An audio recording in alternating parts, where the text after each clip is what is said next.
Je vais passer la parole à Abel Limbilobé. Abel Limbilobé, prioritairement, vous avez été invité sur ce plateau ce dimanche parce que ce n'est un secret pour personne. Vous travaillez longtemps sur le foncier au Cameroun. Alors, ils sont nombreux, Limbilobé, qui pensent que progressivement les plus forts, mais également les plus fortunés, sont en train de s'accaparer de l'essentiel de la terre au Cameroun.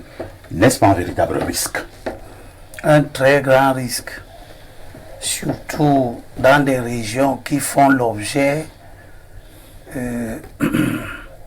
d'attractions toutes particulières, qui sont les points de convergence de l'exode rural, comme la région du littoral et la région du centre.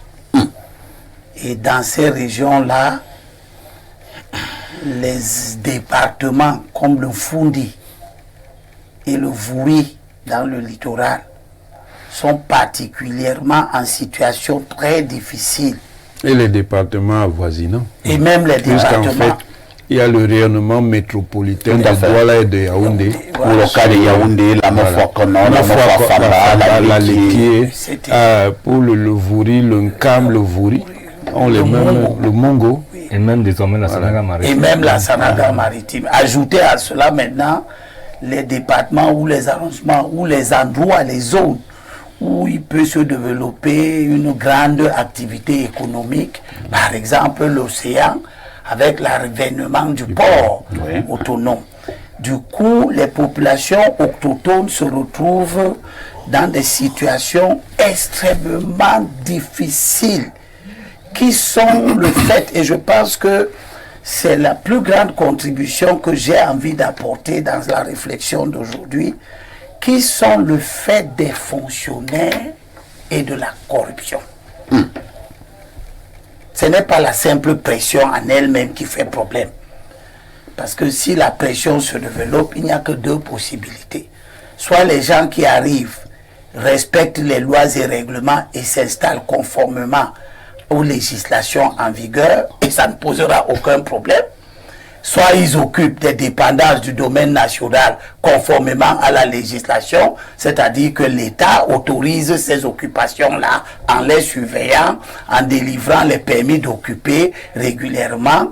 Soit ces gens-là acquièrent ces terrains, deviennent propriétaires au sens où le recteur parlait tout à l'heure, par des procédures, soit de concession, soit d'immatriculation directe, etc. Tout ça est prévu. Le seul problème, c'est que personne ne respecte plus rien dans ce pays. Je voudrais commencer par lire Le livre vert. la disposition, l'article 95 de la loi sur l'urbanisme,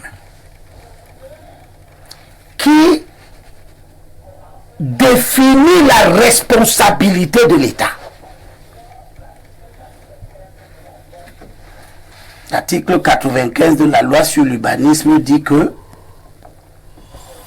la sécurité foncière urbaine est assurée par l'État aux détenteurs des titres de propriété,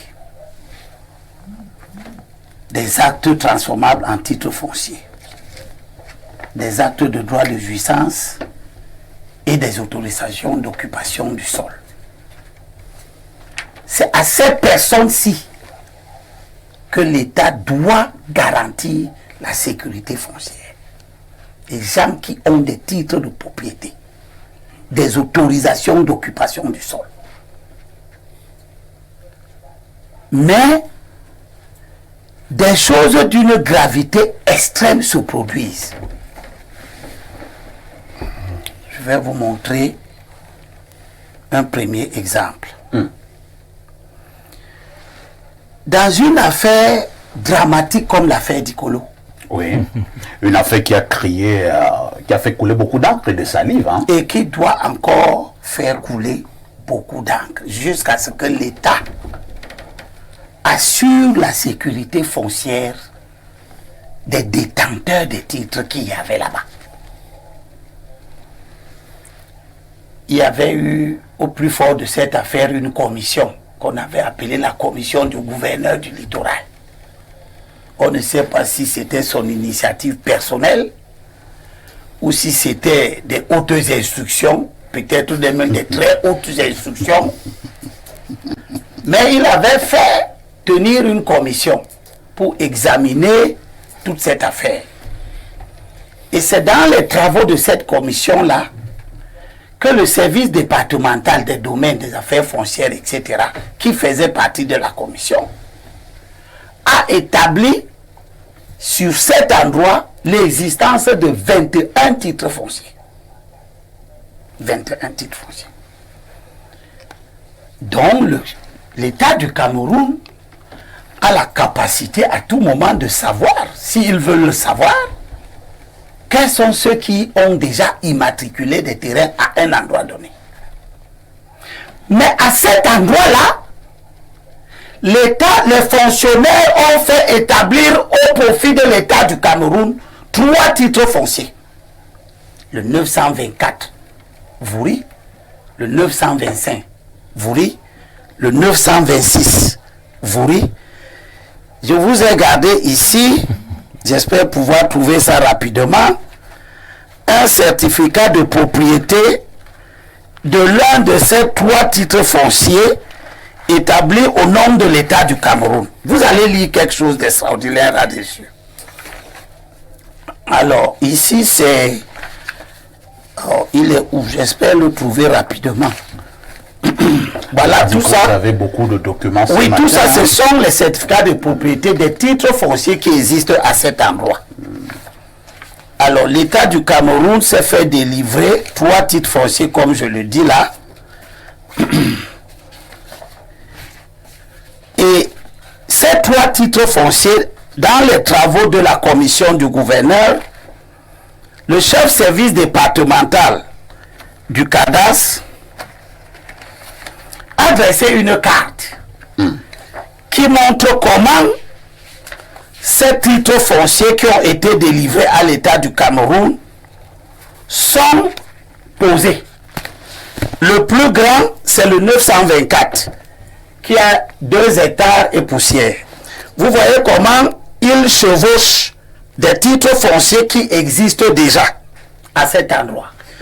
L'autre, c'est le 924, le 925, et l'autre, c'est le 926, qui sont tous posés sur les terrains d'autrui. C'est-à-dire que l'État du Cameroun est parvenu à se donner des titres fonciers sur les terrains qui appartiennent à ces enfants. Sur les titres fonciers. Sur les titres fonciers d'autrui. Bon. La réflexion d'aujourd'hui, ma contribution à cette réflexion, voilà.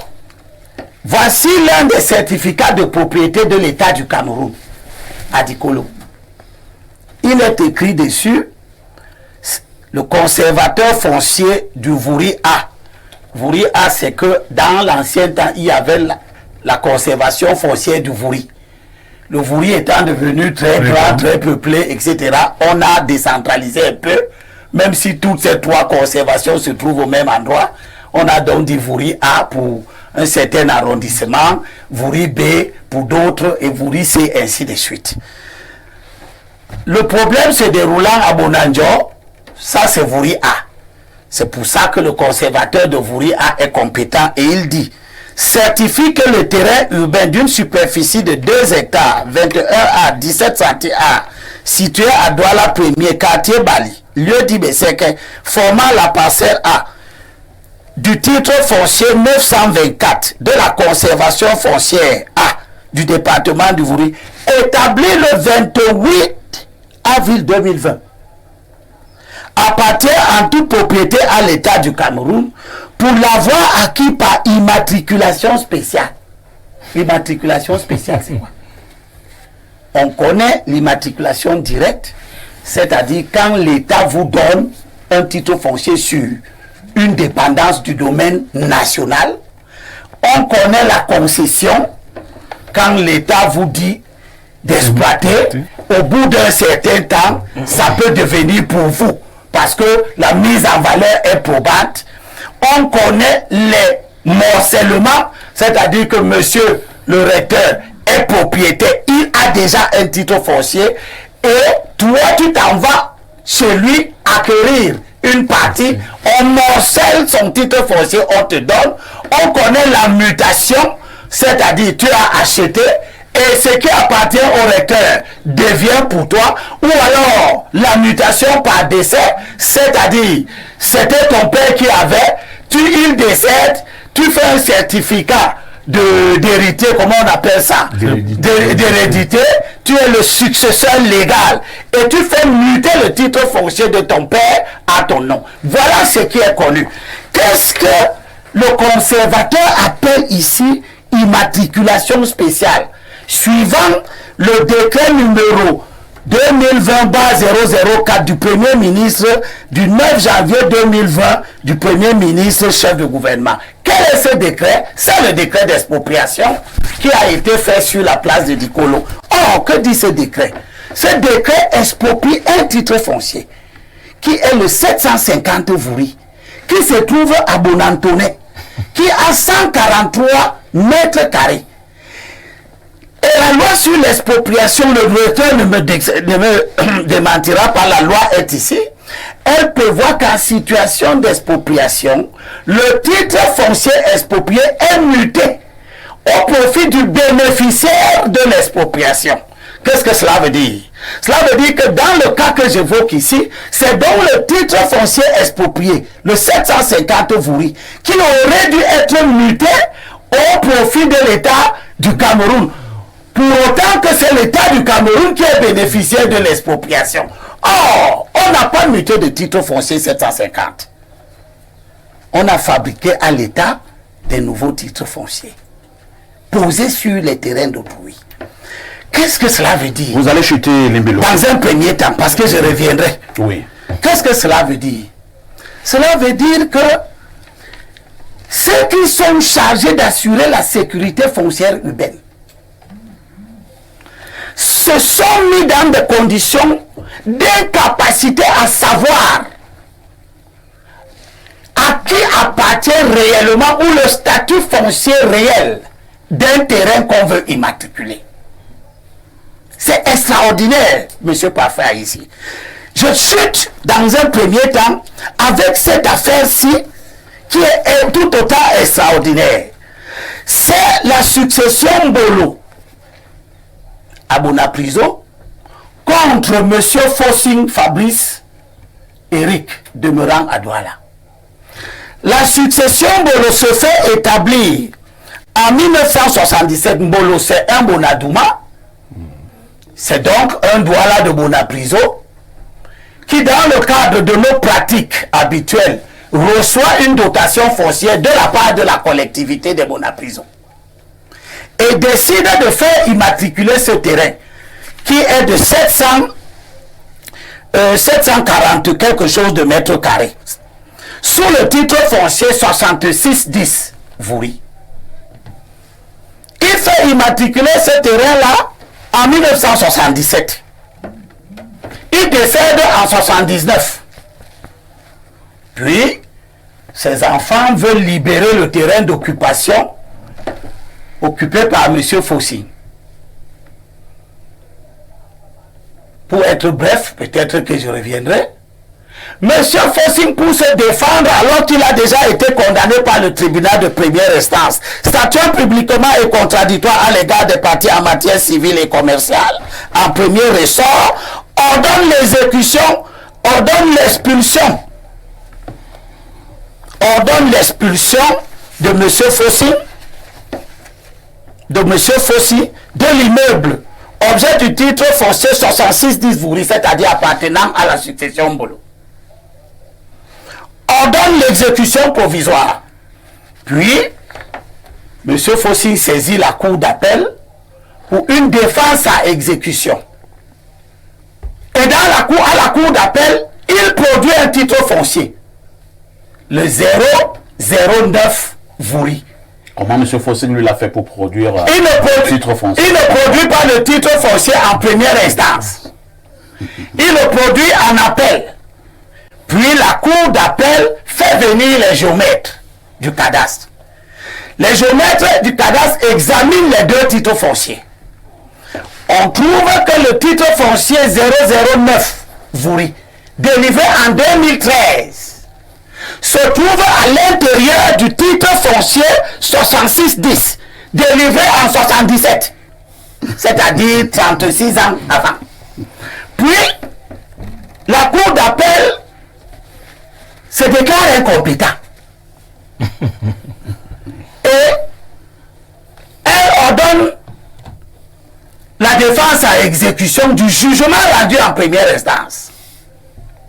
Dans ces conditions, elle est incompétente en quoi? Elle est compétente pour dire si on exécute le jugement de première instance ou pas. Mais elle n'est pas compétente pour dire si le titre foncier de Fossing est vrai ou faux. La succession Bolo saisit le tribunal administratif du littoral en annulation du titre foncier 009 qui est délivré 36 ans après, qui est une petite partie à l'intérieur du grand titre foncier 6610.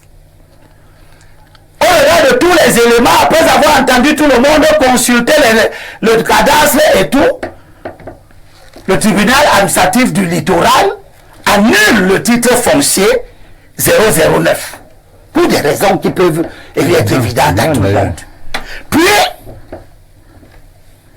la famille, la succession ne le met pas au bout de ses peines, puisque Fossi et compagnie saisissent la chambre administrative de la Cour suprême en cassation du jugement rendu par le tribunal administratif du littoral depuis 2021. Nous sommes en 2024, la Cour suprême n'a pas encore jugé. Elle n'a pas encore dit si ce titre foncier 009 Vouri est faux et auquel cas ces gens-là n'ont pas à être là. J'ai tenu et je vous remercie de m'avoir donné ce petit temps. Merci bien. Pour que nos compatriotes comprennent que la guerre qui risque d'arriver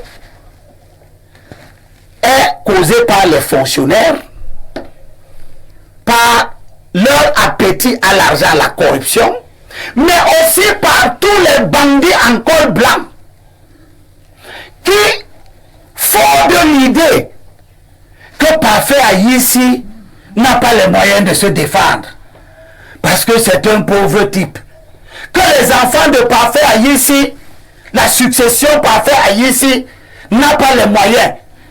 Nous avons vu naître à Douala principalement. Je souhaite que cela n'arrive pas aux Ewondo du Fundi.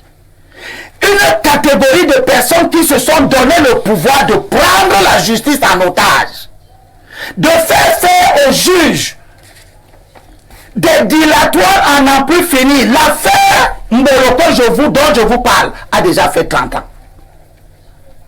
Merci Abel Elimbi Lobé.